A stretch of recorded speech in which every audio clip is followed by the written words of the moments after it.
প্রায় ১ মাস ধরে চ্যানেলে কোনো আলাপ আলোচনা নাই। এটার কারণ অনেকে জানেন, অনেকে জানেন না। সেটা হচ্ছে বাংলাদেশে ছিলাম গত ৩ সপ্তাহ। তো অবশ্যই দেশে ঘুরতে গেলে একটা রিভিউ এর আগেরবার যখন গেছিলাম করছি। তো তারই ধারাবাহিকতা এখনও করব, অনেকের এক্সপেকটেশন, এবং আমিও চাই একটা রিভিউ করতে। এটা একটা আলোচনাযোগ্য বিষয়।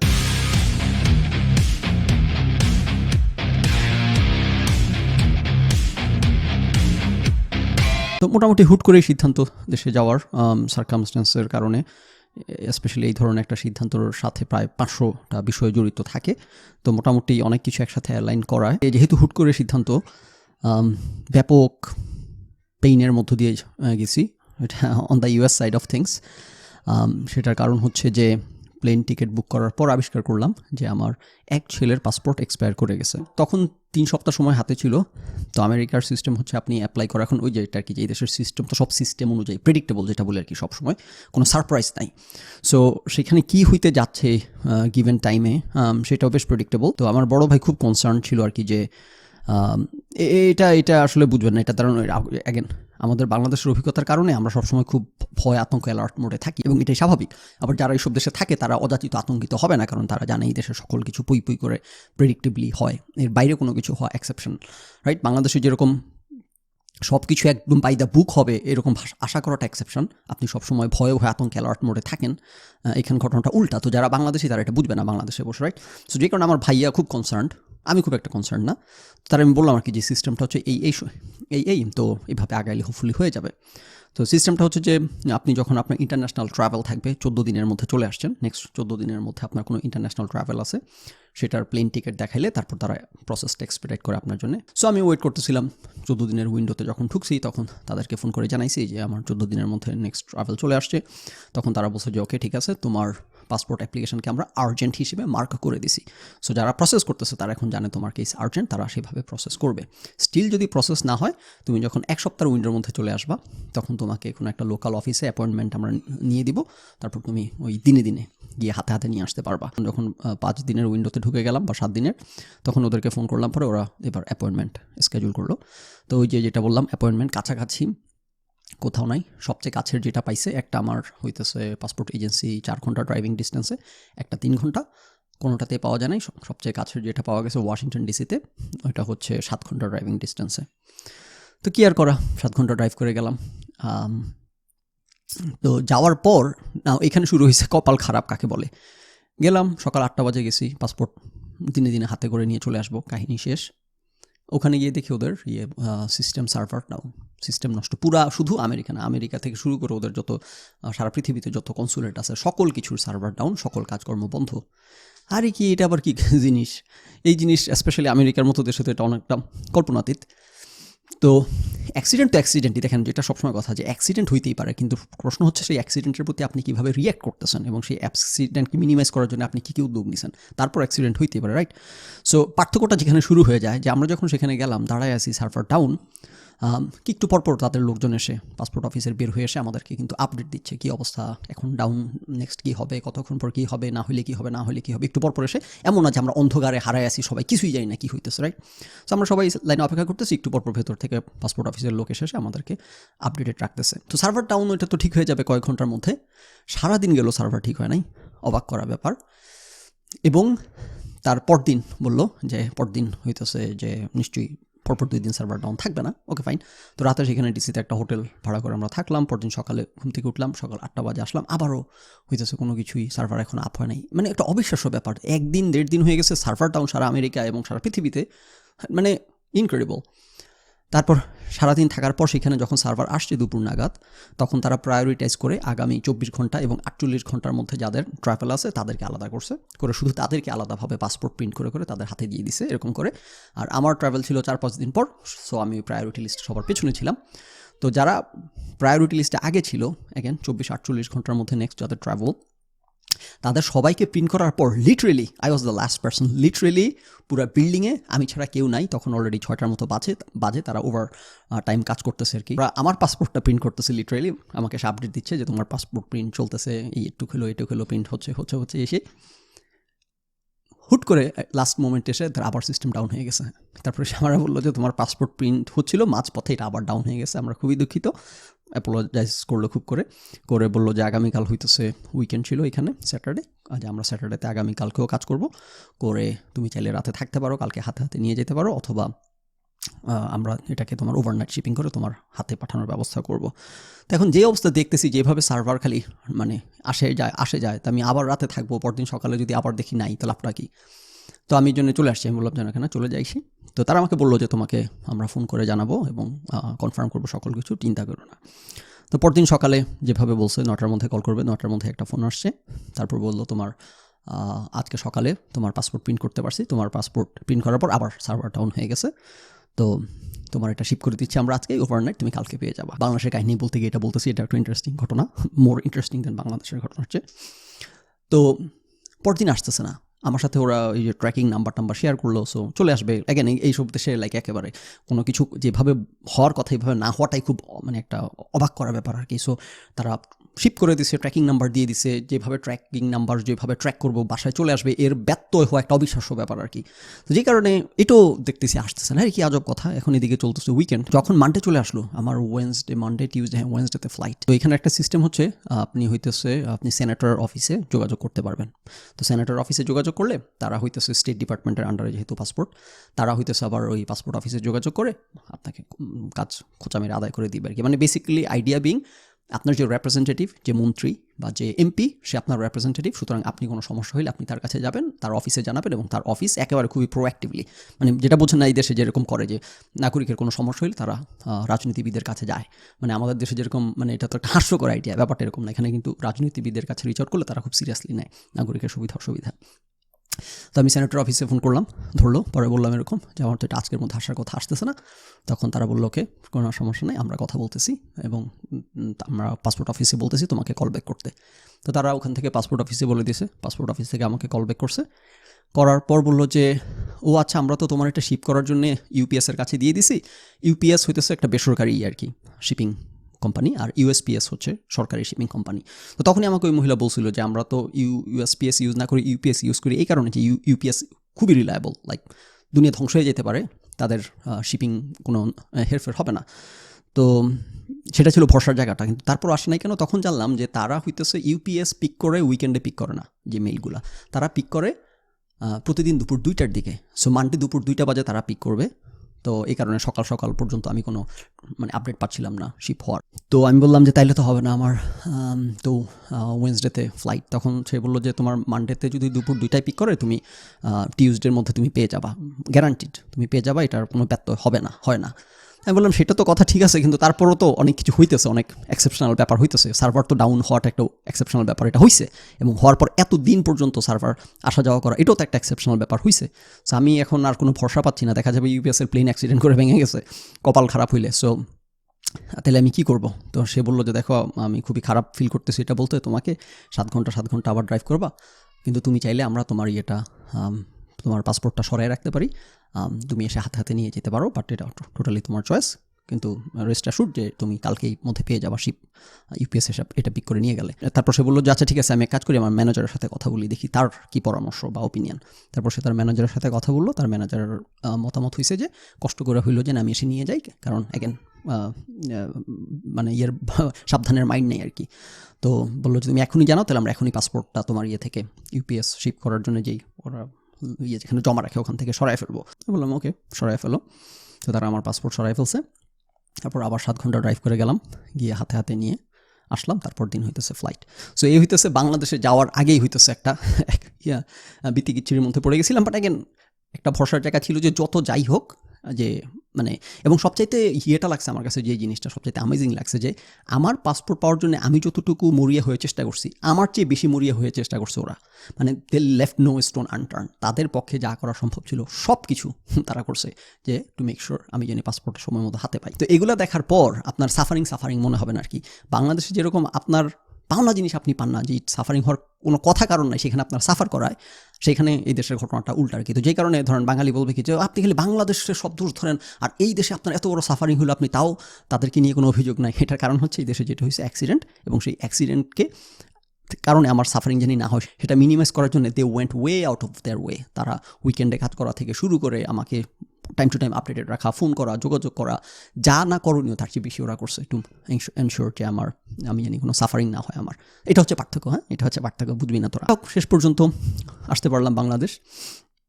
বাংলাদেশে আসার পর সেখানে তো অবশ্যই সাফারিং ছাড়া অন্য ভালো কোনো সুখস্মৃতি থাকার সুযোগ সম্ভাবনা নাই, এটা কখনোই থাকে না।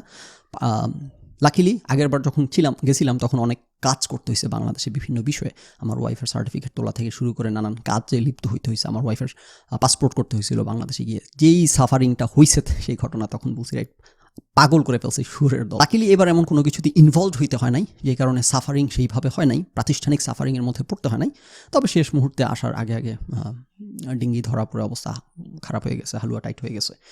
সো দেশে যাওয়ার পর মোটামুটি আমার যাওয়াটা ঠিক সেইভাবে শ্রাদ্ধ হয় নাই, কারণ আমি যেসব অ্যাক্টিভিটি করব চিন্তা ছিল, প্ল্যান ছিল, সেগুলো তেমনভাবে কোনো কিছু করতে পারি নাই। অনেকেই দেখা করতে চাইছেন, আমি অনেকের সাথে দেখা করার প্ল্যান ছিল, সেগুলো কিছুই হয় নাই।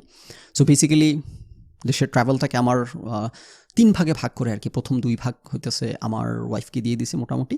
যেমন আগেরবার যখন দেশে গেছিলাম মোটামুটি পুরো সময়টাই তাকে দিয়ে দিছি, রাইট। সে তার মতো করে কোথায় যেতে চায় সেভাবে প্ল্যান করছি, কারণ সেই দেশের মানে বাসার বাইরে থেকে আমার মতো অভ্যস্ত না। আমি যেভাবে স্কুল, কলেজ, ইউনিভার্সিটি বাসার বাইরে ছিলাম, হোস্টেলে ছিলাম, পরিবারের বাইরে ছিলাম, তার সেই অভিজ্ঞতা নাই। হঠাৎ করে দেশের বাইরে চলে আসছে অনেক দিনের জন্য। সেই জন্য ওকে বলছি তুমি যেখানে যেভাবে থাকতে চাও, যাদের সাথে দেখা করতে চাও, সেভাবে প্ল্যান করব। আর এবার বলছি যে প্রথম 2 সপ্তাহ তার, লাস্ট 1 সপ্তাহ হইতেছে আমার। সেই করে যখন লাস্ট 1 সপ্তাহে আসছি তখনই আমার ডেঙ্গি হয়ে আমি হইতেছে একদম বেড রিডেন হয়ে গেছি। এখন দেশের ব্যাপারটা হচ্ছে কি, যেটা ধরেন ফেসবুকে লিখছি, এখন অনেকের গরম হয়ে গেছে, কেন বিশ্ব সেরা বললাম না বাংলাদেশকে, রাইট। যে ওই যে সাফারিংগুলা আপনার প্রত্যেকটা পদে পদে যে সাফারিং, এখন ধরেন বাংলাদেশ দেশ একটা মানে কি বলবো আপনার খুবই হিউমিড একটা কান্ট্রি, এবং ইয়েতে আপনার লাইন অফ ক্যান্সারের মধ্যে পড়ে গেছে দেখে এখন আমরা গরম, আমরা হিউমিড, এটা তো আর আমাদের কোনো দোষ নাই, রাইট। কিন্তু এটা তো একটা সাফারিং, রাইট। আপনি একটা কাপড় একদিনের বেশি 2 দিন পরতে পারবেন না। লিটারেলি বাইরে বৃষ্টি হইতেছে, এর মধ্যে ঘামতেছি, বাইরে কোনো রোদ নাই, বাইরে কোনো মেঘ নাই, এর মধ্যে আপনি দরদর করে ঘামতেছেন। একটা ড্রেস 1 দিনের পর 2 দিন পরার কোনো সুযোগ নাই। অ্যাগেন এটা বাংলাদেশের দোষ না, এটা বাংলাদেশের আবহাওয়া। কিন্তু কপালটা এরকম আমাদের যে এখন আপনার এগুলো নিয়ে ডিল করতে হয় সারাটা দিন। আপনি 5টা মিনিট যে একটু মাথা শান্ত করে একটু আরাম করে একটা কাজ করবেন, একটা কাজে ফোকাস করবেন, এই কোনো উপায় নাই, রাইট। তো এখন দেখেন, এটার যদি আমি বাংলাদেশকে রাষ্ট্র হিসেবে ব্লেম করতে যাই, সেটা হচ্ছে যে আমরা যেখানে যতটুকু জায়গায় ক্যারিয়ারে আসছি, রাইট, বাংলাদেশে তো আমাদের খুব ইজিলি একটা গাড়ি বাড়ি অ্যাফোর্ড করতে পারা উচিত, এসি বাড়ি অ্যাফোর্ড করতে পারা উচিত।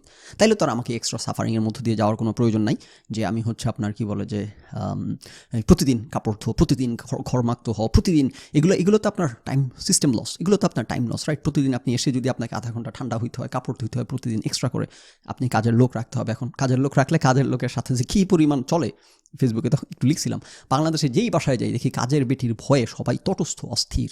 কাজের বেটি 1 সেকেন্ডের জন্য চোখের আড়াল হলে সব চুরি করে নিয়ে চলে যায়, এবং এটা ঘোষিত। বাসার সবাই জানে যে কাজের মহিলা চোর, সে সুযোগ পেলে চুরি করবে, এবং এটা কোনো লুকা ছাপা নাই। এটার একটাই সমাধান, এদেরকে 24 ঘন্টা পাহারা দেয়া। সো এটা তো একটা সিস্টেম লস। এখন বাংলাদেশ 90% মুসলিমের দেশ, কাজের বেটি যাওয়ার সময় বোরকা পরে যায়, আসার সময় বোরকা পরে আসে, সবাই টসটসে দাড়ি টুপি, নামাজের একটা বন্যা, খালি আজান আর আজান শুনতেছি চারপাশে। প্রত্যেক ওয়াক্ত হইলে জুমার সময় রাস্তায় নামায় দেখি একটা মানুষ গরু নাই, সব নামাজ পড়তে চলে গেছে। সো এই যদি হয় একটা দেশ ধর্ম টসটসে সারাদিন, তাহলে সেই দেশে কেন আপনাকে এই সিস্টেম লস, আপনি কাজের লোক রাখলে ভয়ে এদের আতঙ্কে তটস্থ হয়ে থাকা লাগে। আপনি আশা করবেন জীবনের এই পর্যায়ে এসে আপনি এখানে একটা এসি গাড়িতে থাকবেন, একটা এসি বাড়িতে থাকবেন, সুন্দর করে আয়েশ করে চলাফেরা করবেন। সেই নিশ্চয়তা কি আছে? বাংলাদেশে যদি আমি ফিরে যাই, এখন যেই লাইফটা আমি পাচ্ছি, সেই লাইফটাকে আমি পাই বা পাবো? এখন হয়তো আমি বাংলাদেশে সেই লাইফটা ডিজার্ভ করি না। এখানে তো লিভিং স্ট্যান্ডার্ডের ব্যাপার আছে। সো বাংলাদেশ কম্পিটিটিভ, বাংলাদেশ অনেক কিছু হয়তো আমি এখানকার লাইফ বাংলাদেশে ডিজার্ভ করি না, কিন্তু যেই লাইফটা ডিজার্ভ করি সেই লাইফটাকে আমি বাংলাদেশে পাবো? আছে কোনো নিশ্চয়তা? কোনো নিশ্চয়তা নেই। হোগা মেরে গাছে তুলবে সবাই মিলে চারপাশ থেকে, রাইট। সেগুলো বললে আপনাদের ভালো লাগবে না। তো বাস্তবতা হচ্ছে যে এই দেশ তো বাসের উপযোগী না বাংলাদেশ। আমি যেটা চাই, যেটা পাওয়ার কথা, সেটার বেশি কিছু চাইতেছি না, সেইটাই আমি পাবো না। এবং সেইটা বেয়ার মিনিমাম আশা মানুষ করে না এই দেশ থেকে। তারপরও সেটা হইতেছে আপনার হালুয়া টাইট করে ফেলবে জীবন যৌবন। সো সেই কথা সেই আলাপের গেলাম না।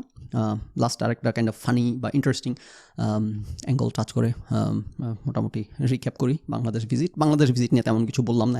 এটা বললাম এবার ভিজিটটা খুব একটা ঘটনা ভুল ছিল না।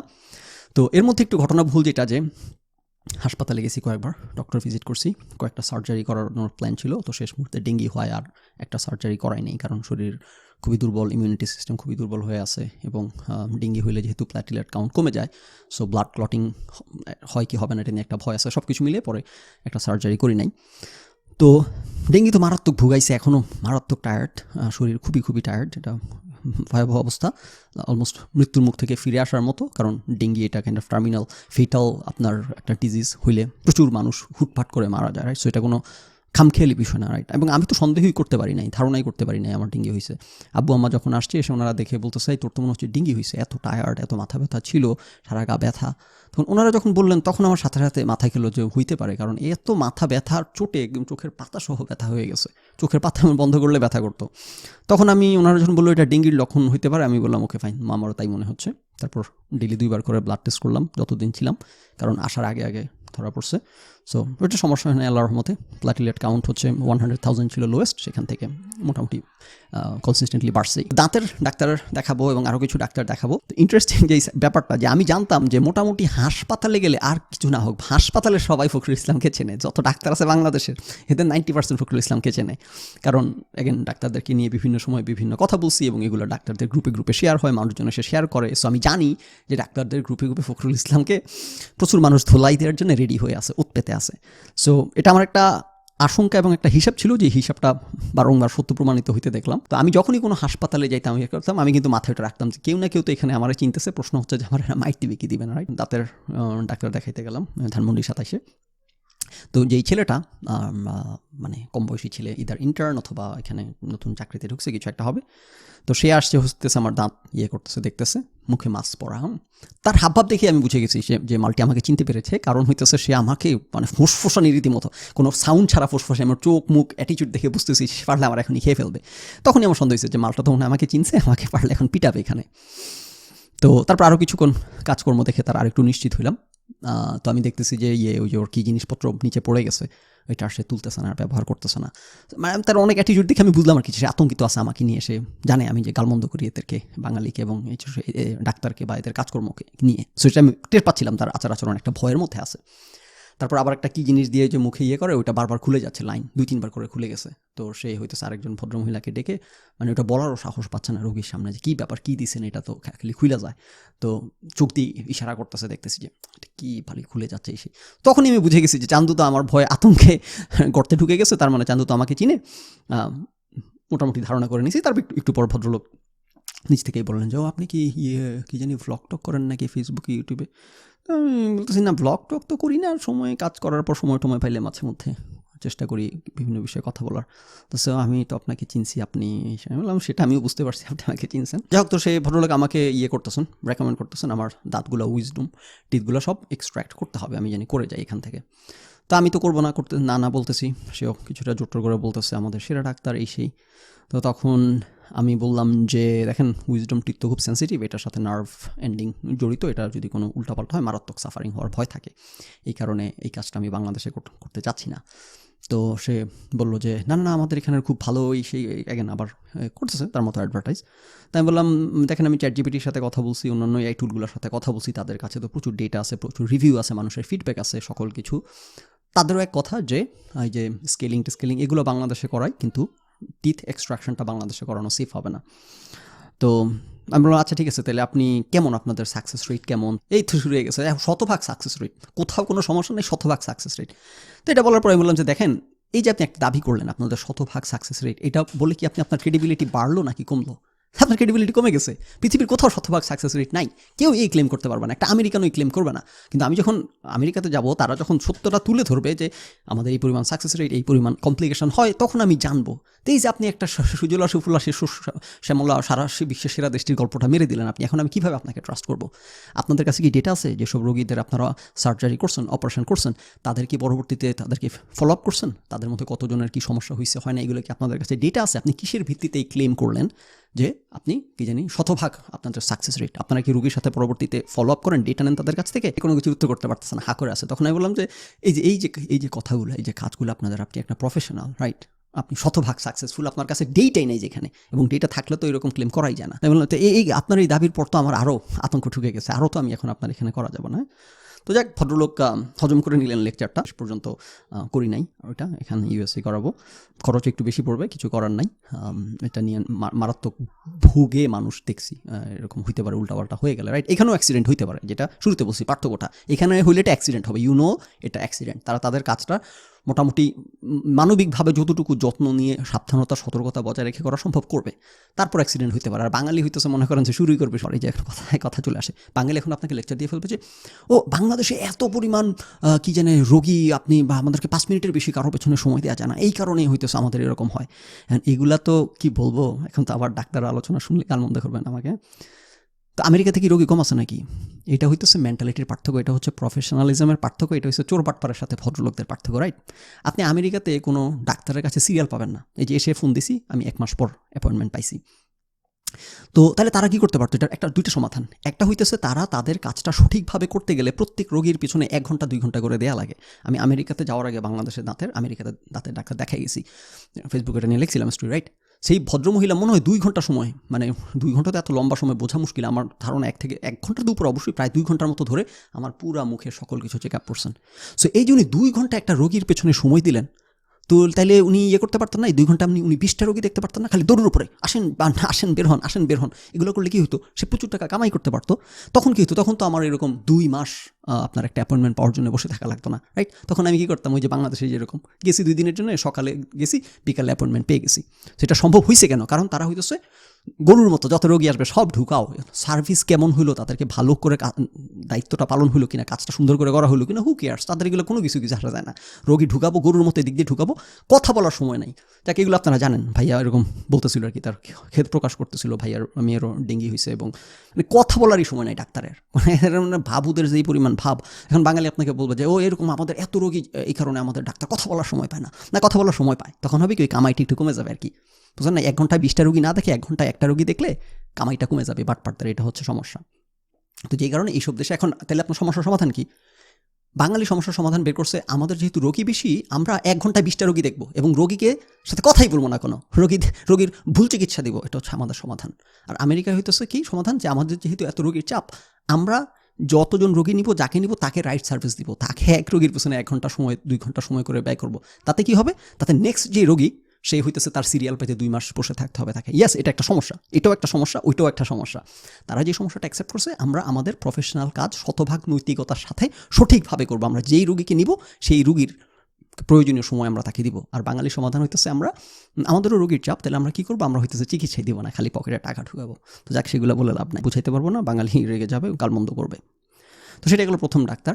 আর সেকেন্ড ডাক্তার যিনি আসার আগে অ্যাপোলোর ডাক্তার, ওই যে ধানমন্ডিতে তো এখন অ্যাপোলো খুলছে, ইউনাইটেড এগুলো খুলছে, তো সেখানের একজন ডাক্তার, উনিও আমার দেখে মনে হলো উনি আমাকে আইডেন্টিফাই করতে পারছেন। তাতে করে বুঝলাম যে বাংলাদেশের ডাক্তার মোটামুটি সবাই ফখরুল ইসলামকে চেনে।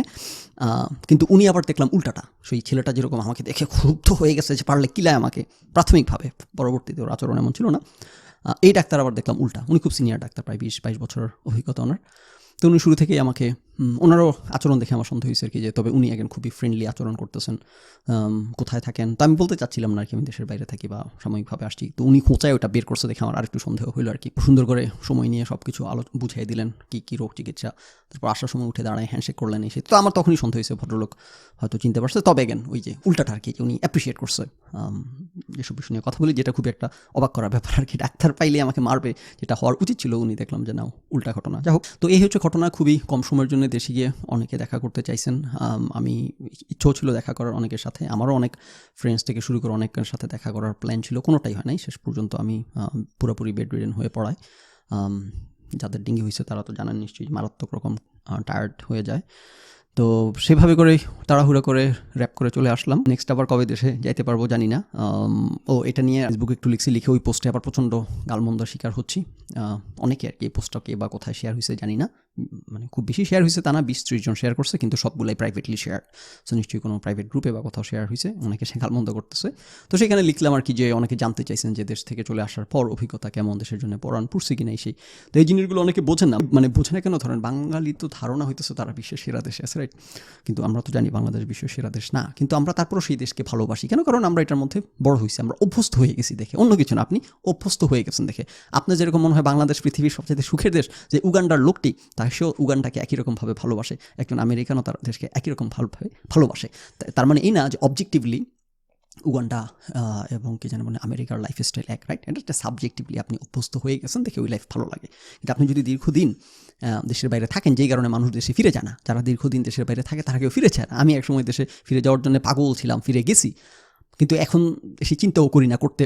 এখন আপনার যেই পরিমাণ সাফারিং, যেই পরিমাণ সিস্টেম লস, এগুলা থেকে বের হয়ে গেলে একটা পর্যায়ে পর এগুলা নেওয়া খুবই, স্পেশালি জীবনের এই পর্যায়ে এসে অবিশ্বাস্য রকম অবস্থা। এখন দেশে গেলে সবসময় এই অবস্থা হয় যে কবে খালি ফিরে আসবো, প্রমোদ গুনতে থাকি। স্পেশালি বাচ্চা কাচ্চা যাদের থাকে, হ্যাঁ, বাচ্চারা সাফার করে মারাত্মক।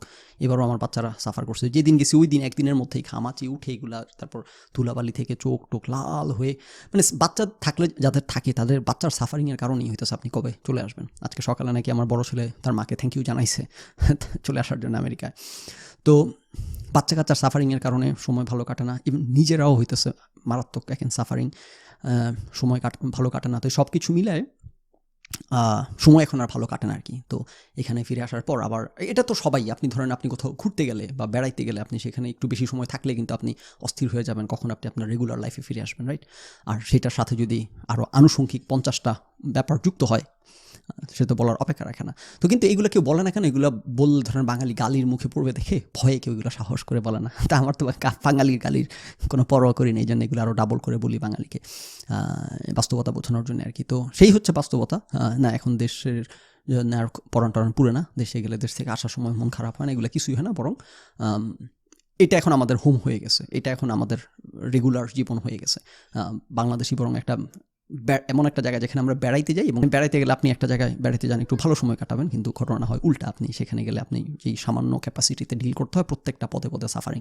অলরেডি 4-5 জনের সাথে দেশে ঝগড়া করে আসছি, বুঝেন তুই তো বাঙালি, এগুলোর সাথে মাথা ঠান্ডা রাখাটাই খুব মুশকিল, বিপজ্জনক। মিষ্টির দোকানে মিষ্টি কিনতে গেছি, বাটপারে আমি টাকা দিই, আমার টাকা দিয়ে আমি বলতেছি এই মিষ্টি দে, এদিকে মাথা ঘুরিলে সে অন্য মিষ্টি দিয়ে দেয়, তারপর আবার সেটা বললে সে উল্টা তর্ক। মানে তাদের ভাব দেখলে মনে হয় তারা পৃথিবীর সবচেয়ে চালাক লোক, আপনি সবচাইতে কর্থপটি উন্মাদটি। তারপর ওই যে ইয়েতে গেছি, দোকানে গেছি, ওই যে ইউনিমার্ট কেনাকাটা করতে গেছি, মহিলা একজন সে ঢুকে যাইতেছে আমাকে সিরিয়াল পার হয়ে, তার তামাশা কিছুক্ষণ দেখে বললাম যান আপনি যান, পাগল হয়ে গেছেন যেহেতু যাওয়ার জন্য আপনি যান। তারপর সাথে কিছুক্ষণ ঝগড়া করলাম। প্লেনে ওঠার সময় এরকম এক ছেলে হইতেছে এরকম, সেই গায়ের উপর দিয়ে আমার ওয়াইফকে, যখন আমরা বাংলাদেশে যাচ্ছি এয়ারপোর্টে, লাস্ট ফ্লাইটটা বাংলাদেশের, তো তখন সেখানে তো আপনার জোন থাকে, zone A B C D এরকম।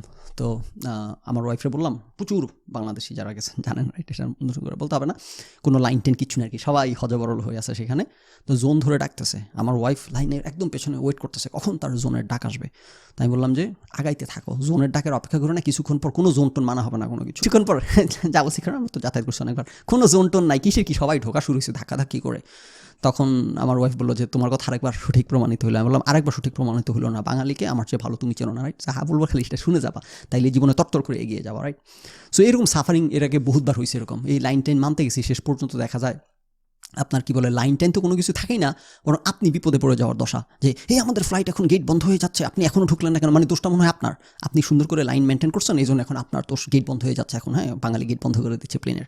সো এদের সাথে কীভাবে ডিল করতে হয় জানি, হ্যাঁ জানা আছে দেখেই সেভাবেই ডিল করি আর কি। কিন্তু কেন যে তারপর আবার তারা আমার একটা অভিনয় করে যে ফখরুল ভাই থেকেই আমাদের সাথে এগুলো করতেছে, আমরা বিশ্বের সেরা দেশটি, কেন ফখরুল ভাই কি জানি বাংলাদেশে এই সময় ভালো সময় কাটে না, ভালো সময় কাটে না বলেই তো দেশ ছাড়ছি। তারপরও দেশ নিয়ে কথা বলি কেন সবাই জানতে চায়, এটার কারণ হচ্ছে যে চাই দেশ বসবাসের উপযোগী হোক। একটা সময় কথা বলতাম এই চিন্তা থেকে, আজকে থেকে কয়েক বছর আগেও, যে দেশ বসবাসের উপযোগী হলে দেশে ফিরে যাব।